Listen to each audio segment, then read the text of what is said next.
Hello friends, आप सभी लोगों का स्वागत है आपके अपने YouTube channel math classes with Javed sir में।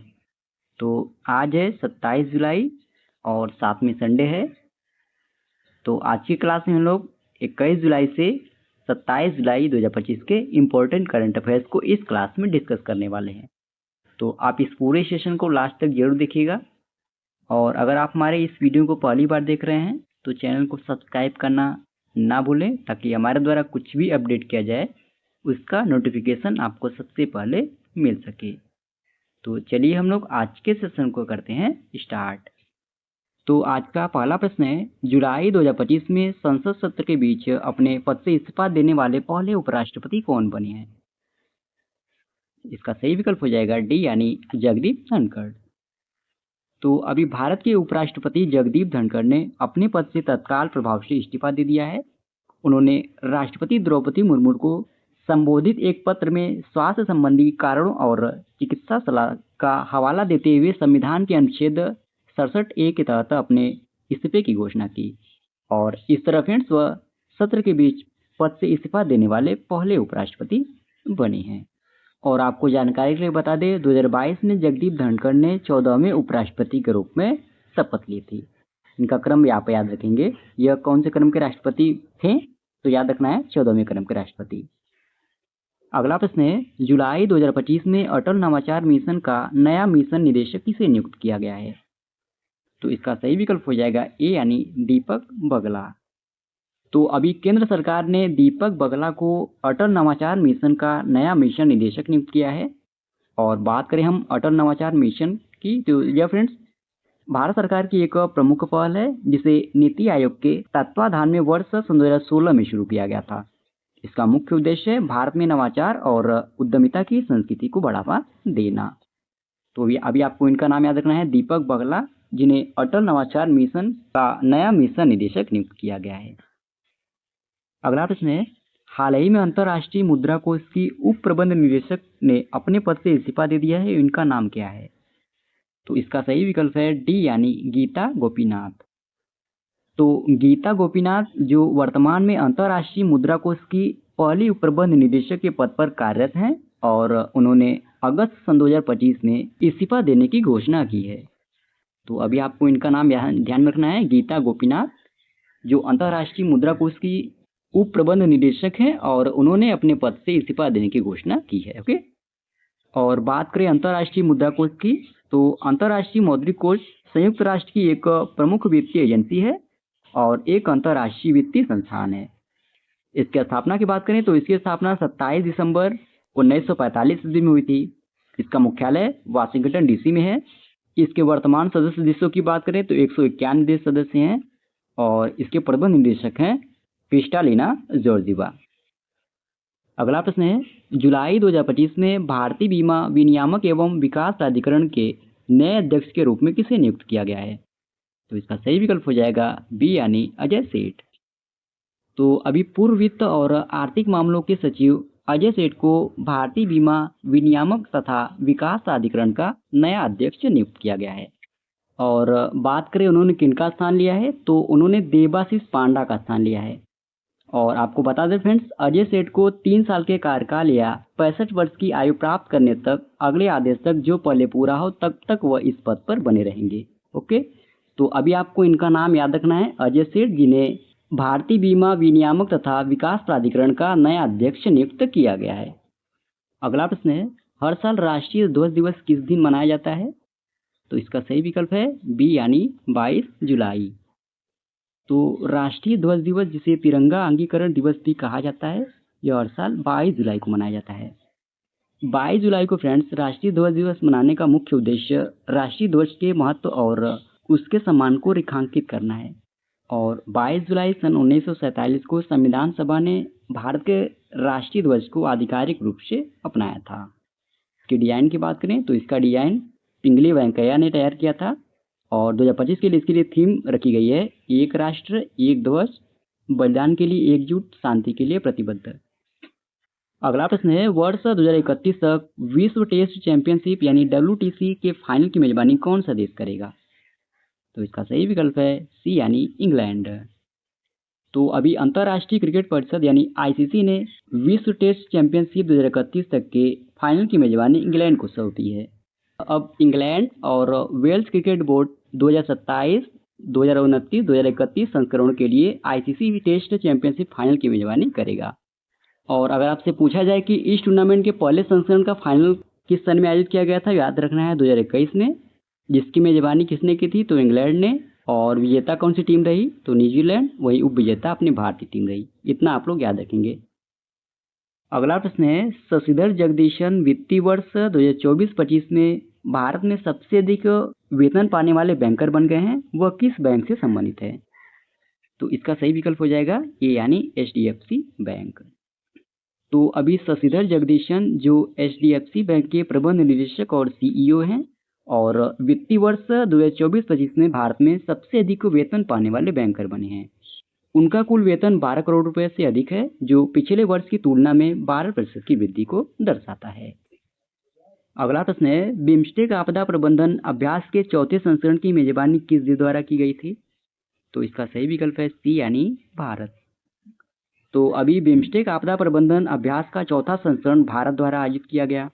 यह अभ्यास आपदा प्रबंधन में क्षेत्रीय सहयोग को बढ़ावा देने और प्राकृतिक आपदाओं से जुड़े उद्यमों को मजबूत करने के लिए किया गया, जिसमें बिम्स्टेक देशों भारत, तंजानिया, म्यांमार, बांग्लादेश, नेपाल, भूटान और श्रीलंका ने भाग लिया।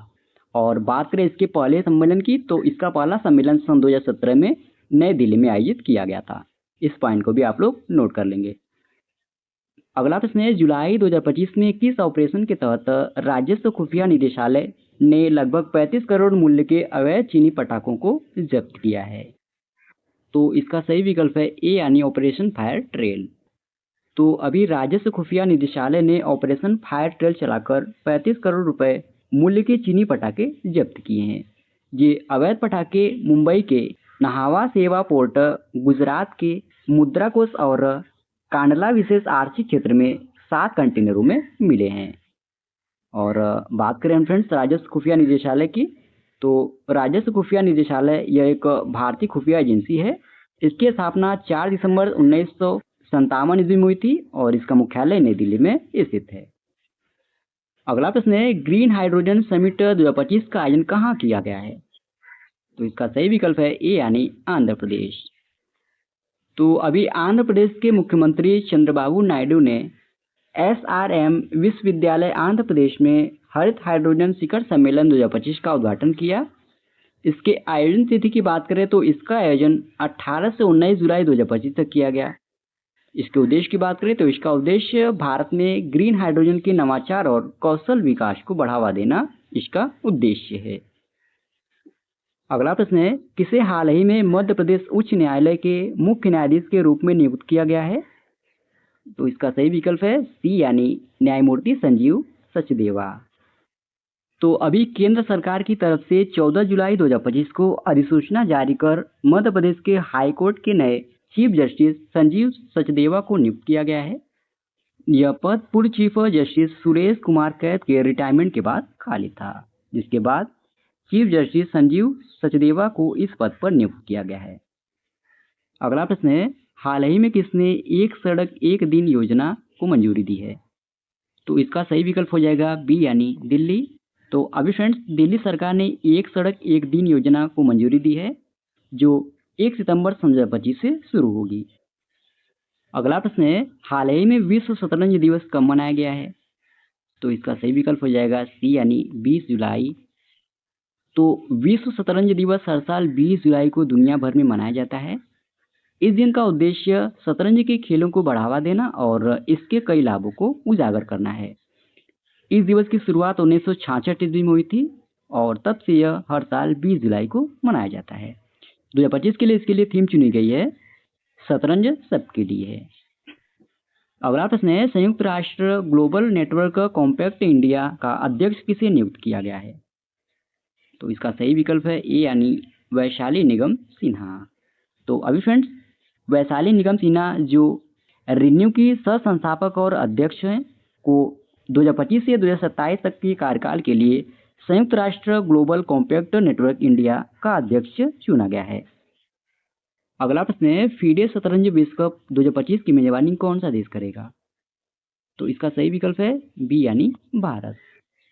तो भारत फीडे शतरंज विश्व कप 2025 की मेजबानी करेगा, जो 31 अक्टूबर से 27 नवंबर 2025 तक आयोजित होगा।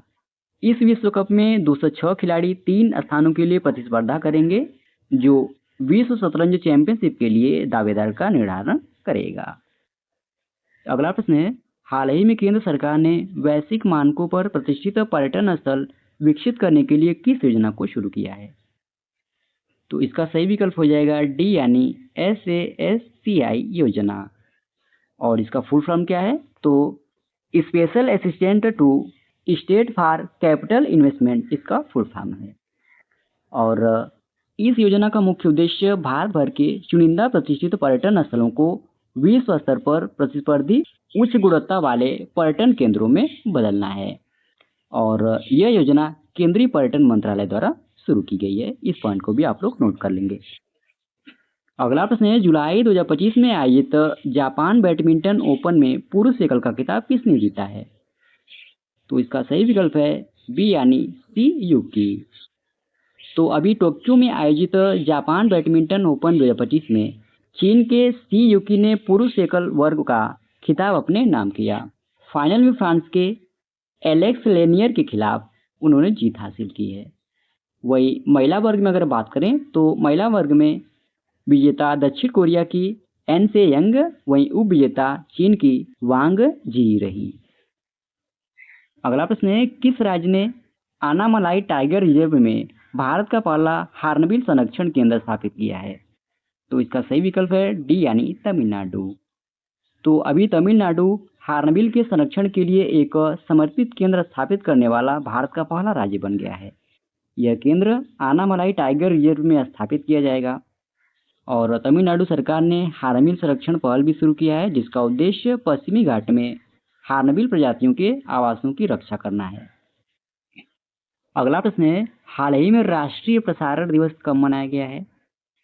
तो इसका सही विकल्प है बी यानी 23 जुलाई। तो राष्ट्रीय प्रसारण दिवस हर साल 23 जुलाई को मनाया जाता है। यह दिवस भारत में रेडियो प्रसारण की शुरुआत की स्मृति में मनाया जाता है, जब 1936 में ऑल इंडिया रेडियो की स्थापना की गई थी। तो अभी राष्ट्रीय प्रसारण दिवस कब मनाया गया है? तो याद रखना है 23 जुलाई। अगला प्रश्न है, भारत का पहला पूर्णतः स्वदेशी 50 किलोवाट भूतापी विद्युत संयंत्र कहाँ स्थापित किया जाएगा? तो इसका सही विकल्प है ए यानी अरुणाचल प्रदेश। तो भारत का पहला पूर्ण स्वदेशी 50 किलोवाट भूतापी विद्युत संयंत्र अरुणाचल प्रदेश में स्थापित किया जाएगा। यह संयंत्र अरुणाचल प्रदेश के तवांग जिले में स्थापित होगा। यह 68 डिग्री सेल्सियस के कम तापमान में भी बिजली उत्पादन करने में सक्षम होगा। अगला प्रश्न है, हाल ही में किस दिन बाल गंगाधर तिलक की 169वीं क्रम की जयंती मनाई गई है? तो इसका सही विकल्प है सी यानी 23 जुलाई। तो अभी फ्रेंड्स, बाल गंगाधर तिलक की जयंती 23 जुलाई 2025 को पूरे देश में मनाई गई है, जो ब्रिटिश शासन से भारत की स्वतंत्रता के लिए लड़ने वाले सबसे सम्मानित नेताओं में से एक थे। और उनके जन्म की बात करें तो उनका जन्म 23 जुलाई 1856 को महाराष्ट्र के रत्नागिरी में हुआ था। अगला प्रश्न है, green gold the name pharmacy नामक पुस्तक किसके द्वारा लिखी गई है? तो यह पुस्तक बी स्वरूप राय चौधरी के द्वारा लिखी गई है।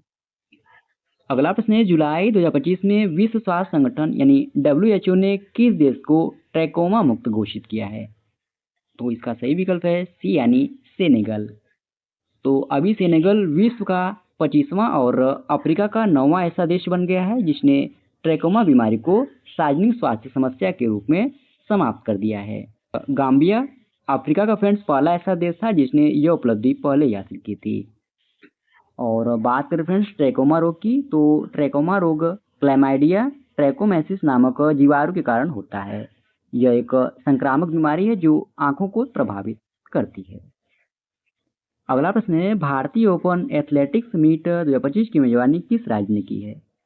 तो इसका सही विकल्प है बी यानी बिहार। तो अभी भारतीय ओपन एथलेटिक्स मीट 2025 का आयोजन पहली बार पटना के पाटलिपुत्र स्पोर्ट्स कॉम्प्लेक्स में बिहार ने किया। यह बिहार में इतनी बड़ी राष्ट्रीय एथलेटिक्स प्रतियोगिता का पहला आयोजन था। तो अभी भारतीय ओपन एथलेटिक्स मीट 2025 का आयोजन कहाँ पर किया गया है? तो याद रखना है बिहार में।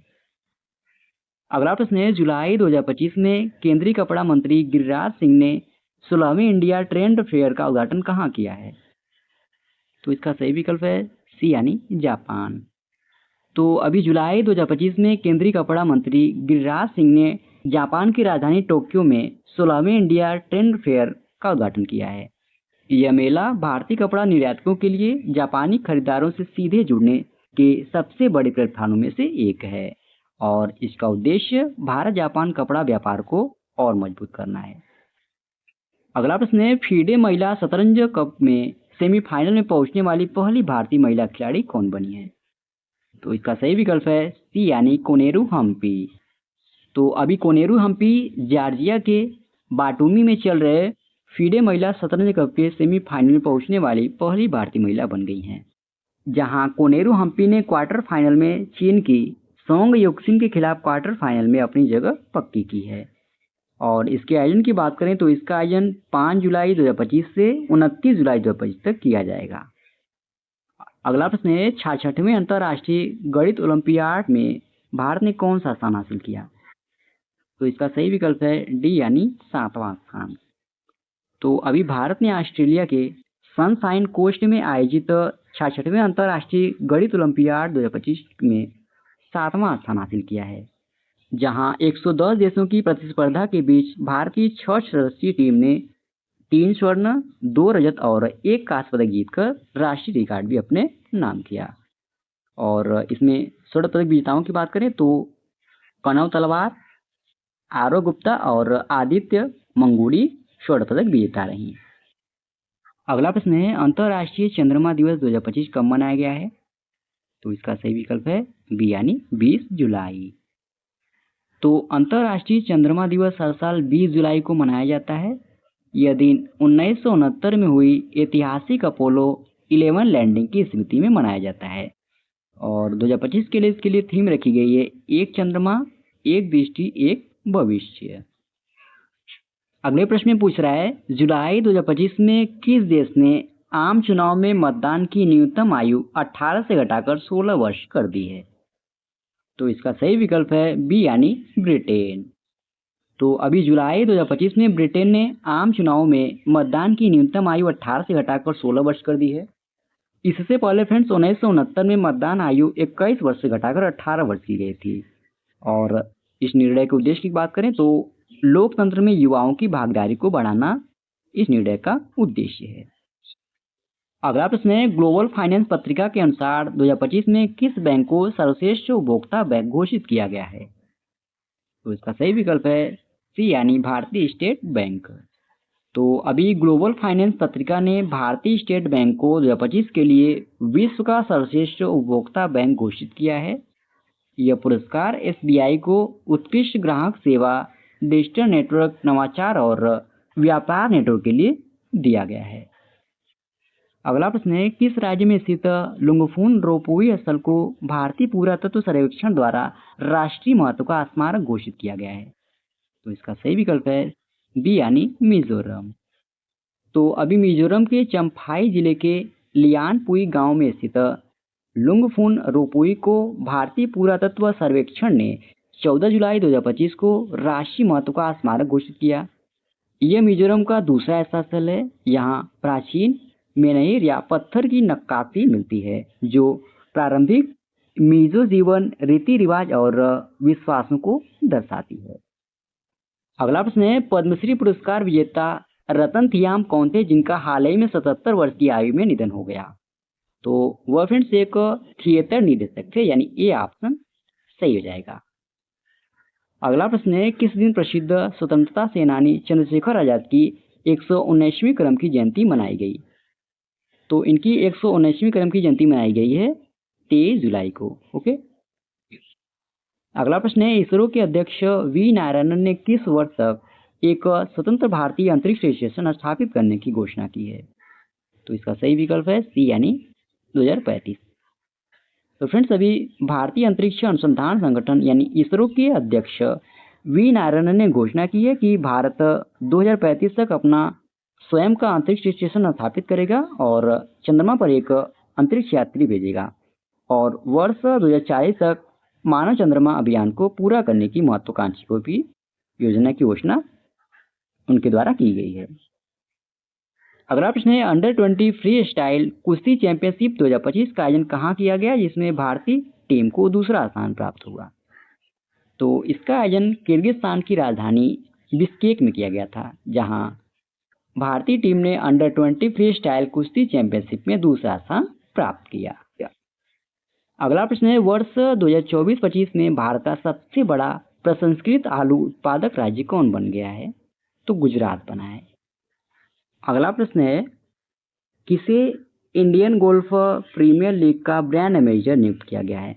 यहाँ पर फ्रेंड्स ऑप्शन ही पूरा गलत है। तो अभी युवराज सिंह को, यहाँ पर आप लोग फोटो फाइल देख सकते हैं, युवराज सिंह को इंडियन गोल्फ प्रीमियर लीग का ब्रांड एम्बेसडर नियुक्त किया गया है। ओके, तो इसी प्रश्न के साथ ही फ्रेंड्स ये आज का हमारा वीकली करंट अफेयर्स का सेशन समाप्त होता है। आशा करते हैं आज का आपको सेशन अच्छा लगा होगा और इस वीडियो का पीडीएफ आपको हमारे टेलीग्राम चैनल पे मिल जाएगा, जिसका लिंक वीडियो के डिस्क्रिप्शन में दिया गया है। आप उसे वहां से इजीली डाउनलोड कर सकते हैं। और अगर आप हमारे इस वीडियो को पहली बार देख रहे हैं तो चैनल को सब्सक्राइब करना ना भूलें, ताकि हमारे द्वारा कुछ भी अपडेट किया जाए उसका नोटिफिकेशन आपको सबसे पहले मिल सके। और वीडियो में लास्ट तक बने रहने के लिए धन्यवाद। आज के लिए इतना ही। जय हिंद, वंदे मातरम।